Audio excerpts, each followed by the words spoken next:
बड़ी खबर की कृषि विभाग की बड़ी कार्रवाई यहां पर देखने को मिली। अवैध रूप से डीएपी बैग का स्टॉक पकड़ा गया है।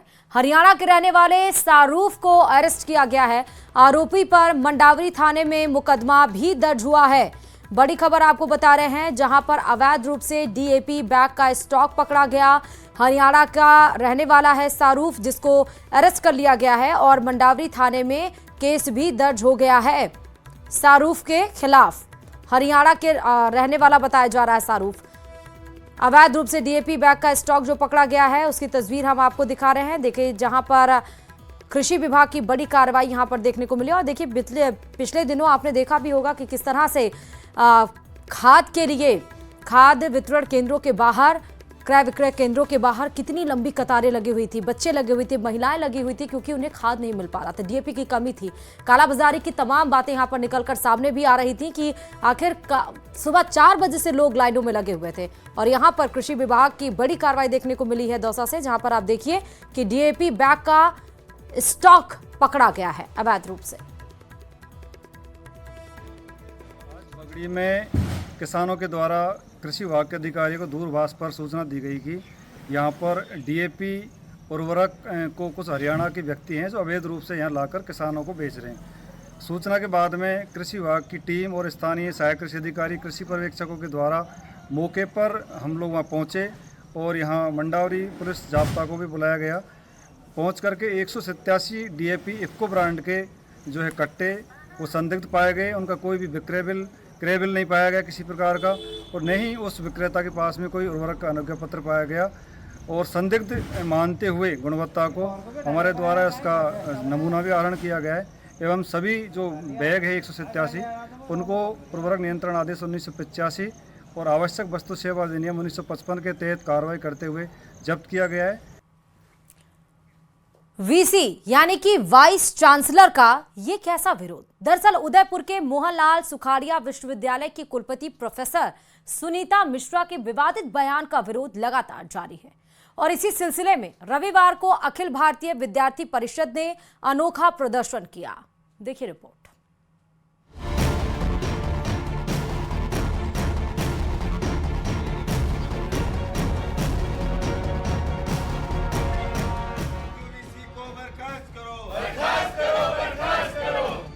माफी के बाद भी थम नहीं रहा बवाल।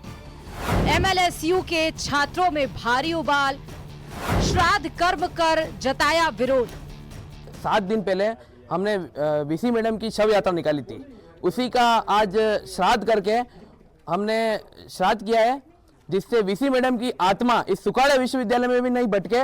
वीर शिरोमणि महाराणा प्रताप और पृथ्वीराज चौहान से औरंगजेब की प्रशासनिक क्षमताओं की तुलना मेवाड़ के बाशिंदों को इतना आहत कर गई है कि वे कुलपति प्रोफेसर सुनीता मिश्रा की छाया तक से मोहनलाल सुखाड़िया विश्वविद्यालय को मुक्त करना चाहते हैं। हिंदू धर्म ग्रंथों और मान्यताओं के मुताबिक पितृपक्ष में श्राद्ध करने से पितरों को शांति और मोक्ष की प्राप्ति होती है, यानी उनकी आत्मा जन्म मृत्यु के चक्र से मुक्त हो जाती है। हमसे यहाँ से दूर चली जाए, इसके लिए हमने ये आज श्राद्ध का कार्यक्रम रखा है और कौवों को भी आज खाना खिलाया जाएगा, ये मैडम की आत्मा को शांति मिले और हमसे मैडम दूर रहे।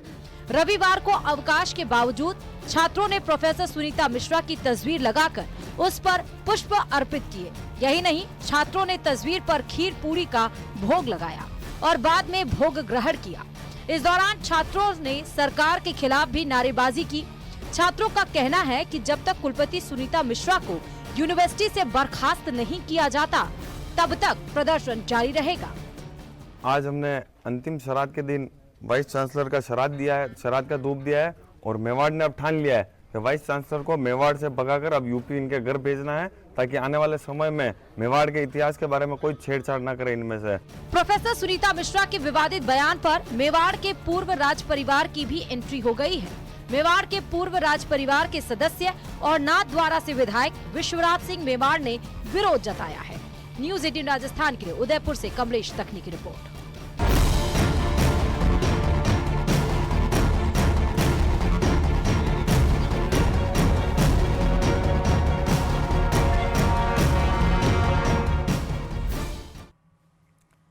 तो चलिए अब बात राजधानी जयपुर से बड़ी खबर की। ग्रेड 4 एग्जाम खत्म हो चुका है। कुल 3 दिनों तक ये परीक्षा चली है, यानी कि 19 सितंबर से लेकर 21 सितंबर तक ये परीक्षा चलनी थी। 6 पारियों में परीक्षा होनी थी। सुबह की पारी 10 से 12 और शाम की पारी 5 से 7 बजे तक ये परीक्षा आयोजित होनी थी। तो तीनों दिनों तक ये परीक्षा चली। अभ्यर्थियों की यहाँ पर उपस्थिति जो रही है वो 85.68% रही।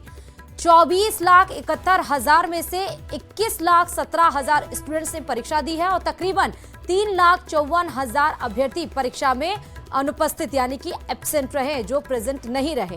हालांकि 3 लेयर सिक्योरिटी से परीक्षार्थियों को गुजरना पड़ा।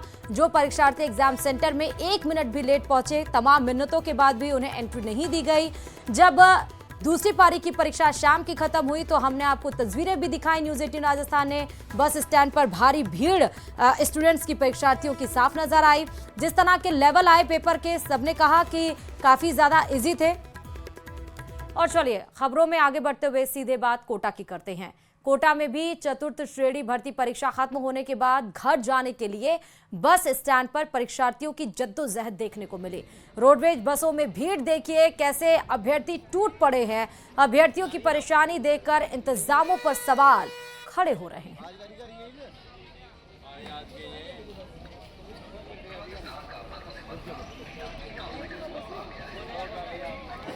चतुर्थ श्रेणी भर्ती परीक्षा का आज आखिरी दिन। चतुर्थ श्रेणी भर्ती परीक्षा खत्म, लेकिन इन सब के बीच बस के लिए जद्दोजहद, घर पहुंचने के लिए जद्दोजहद। और फिलहाल कोटा के नयापुरा बस स्टैंड पर हम खड़े हैं और ये तस्वीर आप देखेंगे तो ये तमाम वो परीक्षार्थी हैं जो परीक्षा में शामिल होने के बाद अपने घरों को वापस लौटना चाहते हैं, लेकिन फिलहाल दिक्कतें इनके साथ में जिस तरह से इंतजार कर रहे हैं वो यही लगता है कि दिक्कत इनके सामने घर पहुंचने के लिए यही है कि बस इनके पास शायद नहीं है। क्या दिक्कत हो रही है? कहाँ जाना है? नैनवा जाना है, बता रहे हैं। नैनवा जाना है। ज्यादातर लोग अपने जिले के बस नहीं है। एक ही बस है लेकिन सवारी ज्यादा है। एक बस है तो सवारी ज्यादा है। अभी तक वो भी नहीं, 1 घंटा हो गया। कितना और पिक करना है क्या बता रहे हैं? अब अभी 6 बजे बताया उन्होंने, बाकी वो एक ही बस उसमें इतने सारे कैसे जाएंगे? जयपुर जाना है। जब 10 बजे बता रहे सर। 10 बजे बस, 10 बजे तो कोई बस नहीं है। आप बताएं। नैनवा जाना है, नहीं जाना है। नहीं है बस। नहीं बस अभी वो उसका टाइम है, वो भी नहीं आ रही। क्या लगता है क्या सुधार? एक्स्ट्रा बस लगाना चाहिए अभी जस्ट, ताकि ये पब्लिक अपने घर पे पहुंचे। स्टूडेंट बात की आपने कोई जवाब देने वाला है? वहाँ पे वो बोल रहे हैं एक बस आएगी 6 बजे बस। अभी इतनी पब्लिक में 6 बजे पता कभी आएगी नहीं आएगी। 6 बजे के लिए बोला है, 6 तो बज गए। अभी तक तो कुछ बस का पता नहीं है, कंफर्म नहीं। तो देखिए ये चुनौती है इन तमाम लोगों के सामने। लोग ज्यादा हैं, परीक्षार्थी बड़ी तादाद में ज्यादा है, लेकिन दावा रोडवेज की तरफ से किया जाता है एक्स्ट्रा बसेस को लेकर के, लेकिन जमीन धरातल पर ये तमाम परीक्षार्थी परेशान होते हुए नजर आते हैं। घंटों का इंतजार फिलहाल इन तमाम लोगों को करना जो है वो पड़ रहा है। बूंदी बहुत ज्यादा दूर नहीं है, 35-40 किलोमीटर की दूरी है, लेकिन बूंदी के लिए भी बसों के लिए कई घंटों का इंतजार इन तमाम परीक्षार्थियों को कोटा के बस स्टैंड पर करना पड़ता है। हिमांशु मित्तल, न्यूज़ 18 कोटा। भीलवाड़ा में 21 परीक्षा केंद्रों पर चतुर्थ श्रेणी भर्ती परीक्षा 2025 का आयोजन हुआ।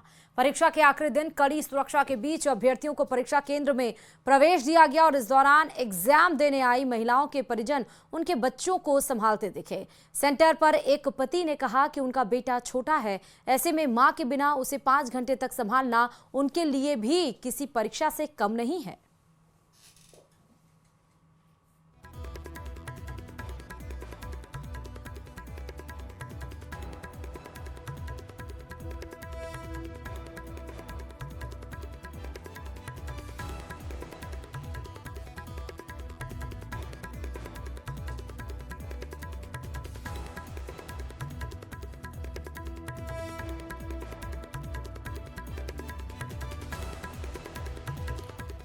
और जयपुर से बड़ी खबर बता रहे हैं। ग्रेड 4 एग्जाम खत्म हो गया है। कुल 3 दिनों तक ये परीक्षा चली है। जैसा हमने बताया कि अभ्यर्थियों की जो उपस्थिति रही एग्जाम में वो 85.68% रही और 24,71,000 में से 21,17,000 स्टूडेंट्स ने परीक्षा दी है। करीबन 3,54,000 जो अभ्यर्थी हैं वो परीक्षा में अनुपस्थित रहे।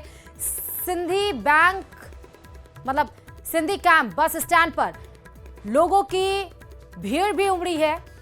ज्यादा जानकारी के साथ संवाददाता हितेंद्र इस खबर पर जुड़ चुके हैं। हितेंद्र, अभी आप जयपुर में कहां पर हैं? और देखिए 3 दिनों तक ये परीक्षा जो चलने वाली थी आखिरकार आज ये समाप्त हो गई और भारी भीड़ यहां पर उमड़ी हुई दिखाई पड़ रही है। हितेंद्र,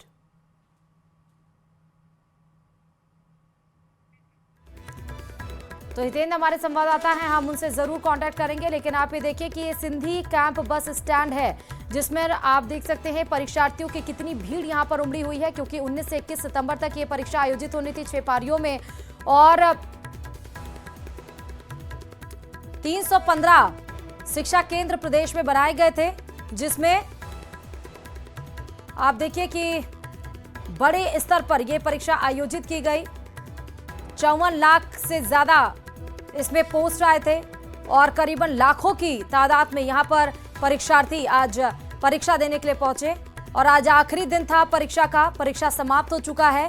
ये जयपुर का सिंधी कैंप बस स्टैंड है। घर जाने के लिए सबको जल्दी है, कल क्योंकि नवरात्र भी है तो घर जाना भी है लोगों को। लेकिन यहाँ पर जिस तरह से अव्यवस्थाएं की आलम नजर आ रहा है, ये एक्सक्लूसिव तस्वीरें भी हम आपको दिखा रहे हैं। ये तमाम सवाल खड़े कर रही हैं बदइंतजामी की, अव्यवस्थाओं की। पुलिस हालांकि देखिए आई है मोर्चा संभालने के लिए, क्योंकि शाम का समय हो चुका है, अंधेरा हो चुका है और यहाँ पर बस की व्यवस्था साफ तौर पर लग रहा है कि नजर नहीं आ रही है। इसीलिए आप देखिए कि जो बस में बैठकर जा रहे हैं उन्हें खुशी तो हो रही है कि आखिरकार उन्हें सीट मिल गई, उन्हें बस में खड़े होने की जगह मिल गई। हितेंद्र हमारे संवाददाता लगातार सिंधी कैंप बस स्टैंड से जुड़े हैं। हितेंद्र, अगर आपको आवाज मिल रही हो तो क्या आज भी वही आलम देखने को मिला कि आज एग्जाम खत्म हुआ और भारी भीड़ और कोई इंतजाम नहीं बसों की? जी बिल्कुल, लगभग वैसा ही आलम जो है अभी भी देखने को मिल रहा है। आप देख सकते हैं कि किस तरह से जो है चारों तरफ काफ़ी भीड़ है। आप देख सकते हैं अभ्यर्थी आज भी जो है यहाँ पहुँच रहे हैं और आज अंतिम दिन है और करीब 4.5 लाख जो अभ्यर्थी हैं उन्होंने जयपुर में परीक्षा दी है 3 दिन और 6 पारियों में। अलग अलग पारियों में जो है 3 दिन परीक्षा दी है, तो तकरीबन 75 से 80 हज़ार जो है अभ्यर्थियों ने हर पारी में परीक्षा दी है। तो काफ़ी अभ्यर्थी यहाँ मौजूद हैं जो अलग अलग जगहों पर जा रहे हैं, उनसे बात करते हैं। आपने भी एग्ज़ाम दिया है? कहाँ जा रहे हैं? धौलपुर जाना है। तो कितनी देर से यहाँ खड़े हैं? 2 घंटे हो गए हमको। आपका? हाँ, करौली जाना हमें 2 घंटे से ज़्यादा हो गए हैं। सीकर जाना है। सीकर कितनी देर हो गई? 2 घंटे हो गए लगभग। 2 घंटे हो गए लगभग, 5:15 बजे खड़े हैं यहाँ पर। तो काफ़ी देर से जो है ये कैमरामैन से बोलिए कि तस्वीरें भी दिखाते जाएं और आप बात करते जाइए। धीरे धीरे एक एक करके बस आ रही है। जी आप बात करते जाइए, कैमरामैन से बोलिए कि तस्वीरें भी वहां पर दिखाएं कि कितनी भीड़ लगी है और बसों की व्यवस्थाएं क्या, और आप बात भी करें। बिल्कुल, मैं कैमरामैन से कहूंगा कि तस्वीरें एक बार चारों तरफ दिखाएं। और आप कहाँ जा रहे हैं? सिक्कर जा रहे हैं, हम सिक्कर जा रहे हैं, कोई व्यवस्था नहीं है बस की। करौली जा रहे सर, कोई व्यवस्था नहीं है। दादागिरी बस वाले दादागिरी और चला रहे। 2 घंटे हुए हमें कटे रहते हुए यहाँ पे। धौलपुर के लिए कोई व्यवस्था नहीं है साहब स्टेशन पे। सब परेशान हो रहे हैं, सब परेशान हो रहे हैं यहाँ पे बहुत। बस नहीं आ रही है श्री माधोपुर की। आप देख सकते हैं कि किस तरह से जो अभ्यर्थी इस तरह की शिकायत कर रहे हैं कि उनको किसी को करौली जाना है, धौलपुर जाना है, सीकर जाना है और आसपास के और भी इलाकों में जाना है, लेकिन उनको वहाँ जाने के लिए कोई सुविधा या बस नहीं मिल पा रही है। हालांकि 150 बसें अतिरिक्त चलाने का दावा जो है रोडवेज ने किया था, लेकिन जो इंतज़ाम है वो नाकाफ़ी नज़र आ रहे हैं। आज भी वही आलम है जो दूसरी परीक्षाओं में होता है। और मैं दूर तक कहूँगा कि एक बार फिर से दिखाएं कि किस तरह से जो है अभ्यर्थियों की भीड़ यहाँ जो है पूरे बस अड्डे पर जो है। और जितनी भी बसें आप देख पा रहे हैं, जितनी भी बसें आप देख पा रहे हैं वो सब। ठीक है हितेंद्र, अब बात करेंगे अमित शाह के जोधपुर दौरे की, जहां गृह मंत्री अमित शाह ने श्री पारसमल बोहरा नेत्रहीन महाविद्यालय का शिलान्यास किया और उन्होंने 15 करोड़ की 3 परियोजनाओं का शिलान्यास किया। कार्यक्रम में सीएम भजनलाल और केंद्रीय मंत्री गजेंद्र सिंह शेखावत भी मौजूद थे। सभा को संबोधित करते हुए अमित शाह ने कहा कि हमारे दिव्यांगजन सब कुछ कर सकते हैं, वह कलेक्टर बन सकते हैं, देश की सेवा कर सकते हैं। पीएम के एक शब्द से दिव्यांगों को देखने का नजरिया बदला।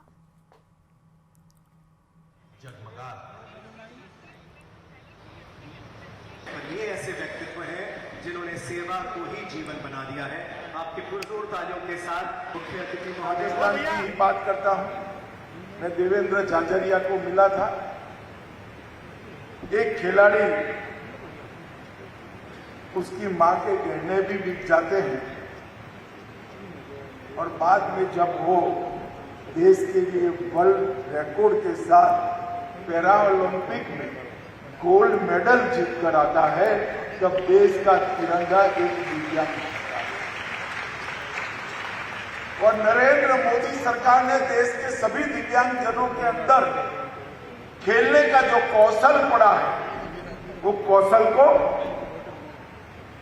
प्लेटफॉर्म दिया और देवेंद्र झाझरिया जैसे कई खिलाड़ी 2-2 बार गोल्ड मेडल लेकर आए। और संस्था ने इन वर्षों में 4,626 नेत्र, मुख, वरिष्ठ और मानसिक रूप से दिव्यांग बच्चों को शिक्षित करने के साथ साथ समाज में सम्मान जनक स्थान भी दिलाया है।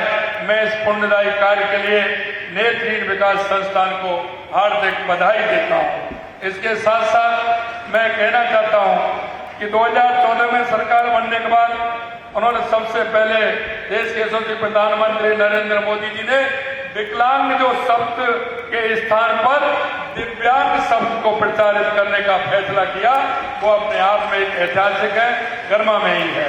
मैं धन्यवाद करना चाहता हूं मेरे मित्र मोतीलाल जी को, आदरणीय विजेंद्र चौधरी जी को, कि उन्होंने इस महायज्ञ में अपनी आहुति भी, एक छोटी सी आहुति अपनी दी है। और निश्चित रूप से इस और आगे इसे बढ़ाने के लिए हम सब लोग मिलकर के काम करेंगे, प्रयास करेंगे। बहुत सारी शुभकामनाओं के साथ में सुशीला जी का चरित्र, सुशीला जी का प्रेरक व्यक्तित्व, हम सब लोगों का निरंतर इसी तरह से मार्गदर्शन करता रहे। और चलिए अब बात करते हैं प्रदेश की सियासत की। इंसाफ बहाना, सरकार निशाना। दरअसल चित्तौड़गढ़ में पानी की मांग उठाने पर हुए जानलेवा हमले के मामले ने तूल पकड़ लिया है। पूर्व मुख्यमंत्री अशोक गहलोत इस मुद्दे पर सरकार को घेरने में जुटे हैं। उन्होंने कानून व्यवस्था के मामले में सरकार को फेल बताते हुए बीजेपी विधायक अर्जुन राल जीगर पर भी सवाल उठाए हैं। देखिए रिपोर्ट।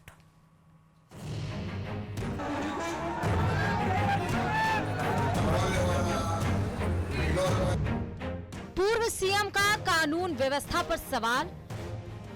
अशोक गहलोत ने सरकार को घेरा, कन्हैया लाल हत्याकांड का उठाया मुद्दा।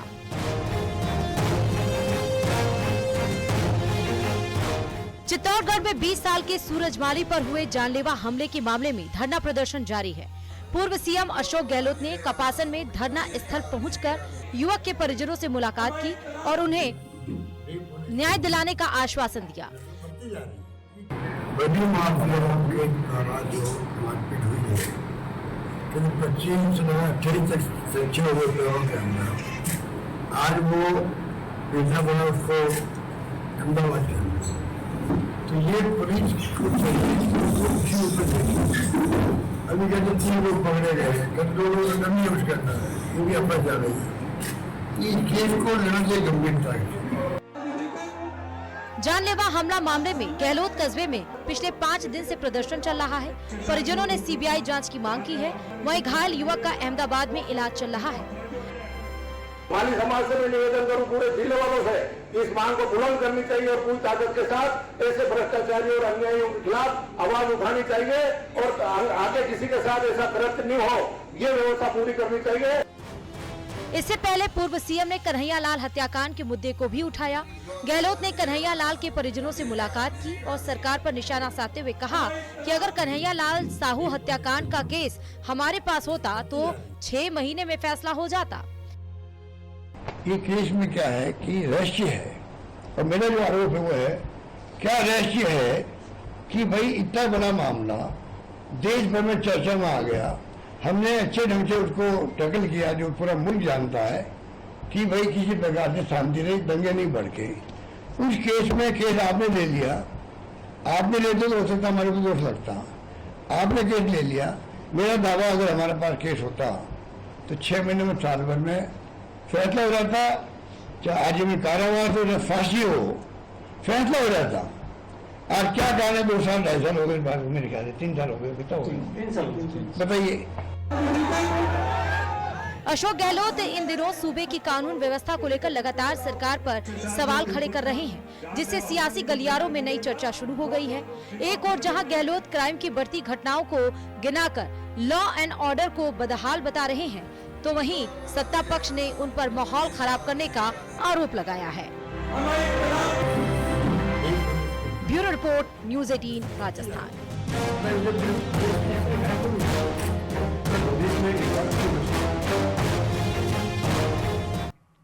और चलिए बात करते हैं बीकानेर की। बीकानेर में केंद्रीय मंत्री अर्जुन राम मेघवाल ने कांग्रेस पर राहुल गांधी पर निशाना साधा। कहा कि कांग्रेस नेतृत्व ने तय कर लिया है कि वे प्रधानमंत्री मोदी के किसी भी अच्छे काम का विरोध करेंगे। देश में जो भी अच्छा काम हो रहा है, जीडीपी बढ़ रही है, देश एक आर्थिक शक्ति बन रहा है और प्रधानमंत्री मोदी विदेश नीति में भी सफल हो रहे हैं, कांग्रेस बिना वजह उनकी आलोचना कर रही है।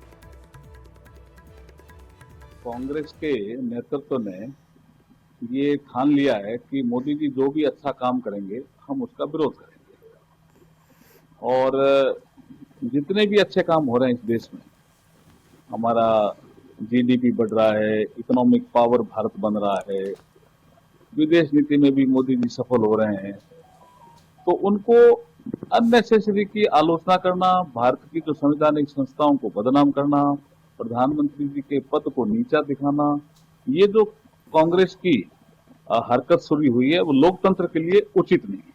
अब जयपुर से एक और बड़ी खबर आ रही है। सेंट्रल जेल से 2 कैदियों के भागने का ये मामला है। Central jail superintendent Pramod Singh को एपीओ कर दिया गया है। उनकी जगह अब सुमन मालीवाल पद संभालेंगी।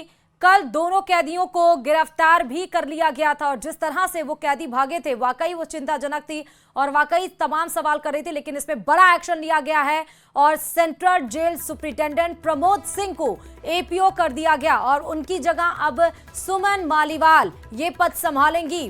कल दोनों कैदियों को गिरफ्तार भी कर लिया गया था। हम उन दोनों कैदियों की तस्वीर भी दिखा रहे हैं, जहां पर देखिए कि ये जेल के ऊपर इलेक्ट्रिसिटी वायर भी है, लेकिन उसको भी किस तरह से पानी की पाइप के जरिए सहारा लेकर और जेल को क्रॉस करके ये दोनों कैदी भागे थे। हालांकि गिरफ्तारी तो हो गई, लेकिन बड़ा एक्शन, बड़ी गाज जरूर गिरी है। जो सेंट्रल जेल का सुपरिटेंडेंट था प्रमोद सिंह, उनको एपीओ कर दिया गया। अब उनकी जगह सुमन मालीवाल पद संभालेंगी।